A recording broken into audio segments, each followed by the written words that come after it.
So there it is, the end of the Seattle Seahawks 2012 regular season, but we're going right into the postseason for the second time under Pete Carroll, first time where Pete Carroll has taken the Seahawks to the playoffs with a winning record. In fact, finishing at 11-5 after beating the Rams on Sunday 20-13. It's the third best record in franchise history, behind the 1984 Seahawks that went 12-4 and the 13-3 Seahawks, of course, that went to the Super Bowl and got jobbed. This time, though, some people might say that this version of Seattle is the best team in franchise history. It might be. They've sort of got that mix of the ferociousness on defense of the 84 team or the really hard-to-stop offense of the 2005 team.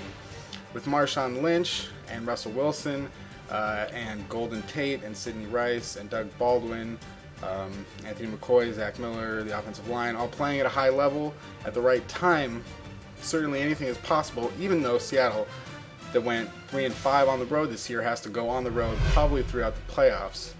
Anything could happen, especially with this team that will probably finish with the highest DVOA in the NFL.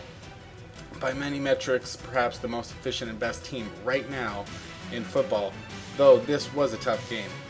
Seattle struggled for the first time in over a month to really put up any points after demolishing the last three opponents. The Rams came in with really nothing to gain here except a above 500 record. They couldn't go 500 unless they tied, which they want to do sometimes, it appears. But the Rams really were the toughest team in this division. When they were playing teams in the NFC West, for whatever reason it was, the Rams stepped up unlike they did in their other games for the most part, and came in with a 4-0-1 record, and then almost upset the Seattle Seahawks at home, where they hadn't lost all season long.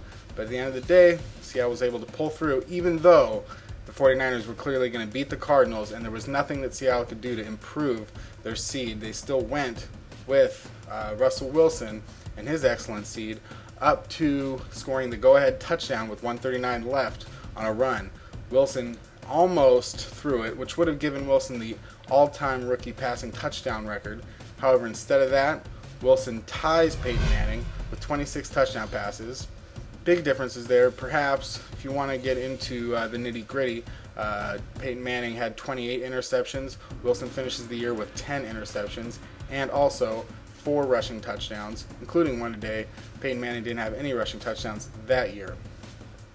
But, is Russell Wilson Peyton Manning? Is Peyton Manning ever going to be as good as Russell Wilson? I don't know. We'll see. Seattle really was able to move the ball today with Marshawn Lynch, 18 rushes for 100 yards exactly. He's really been on a tear, 100 yards almost every time out, and he finished the season with 1,590 yards rushing, the third most in franchise history. For Russell Wilson, a really efficient game, going 15 of 19 for 250 yards, 1 touchdown, no interceptions, also 10 rushes for 58 yards and another touchdown. The thing about Wilson, where it sort of felt like maybe he wasn't having that great of a game as you would have expected when I read those numbers, he was sacked 6 times. That's something definitely that Seattle's going to have to watch out for in the playoffs, even though the St. Louis is very good at rushing the quarterback and stopping the pass. They have excellent corners out there.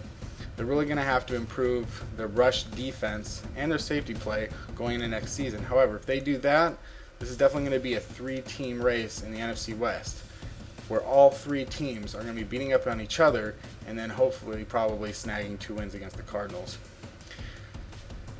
As far as the playoffs go, the 49ers did get their win today. They struggled early against the Cardinals, but eventually pulled away as they should. And the Minnesota Vikings actually beat the Packers.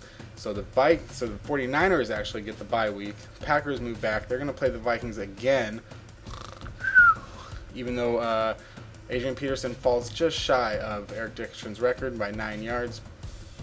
So a lot of exciting stuff happening on Sunday.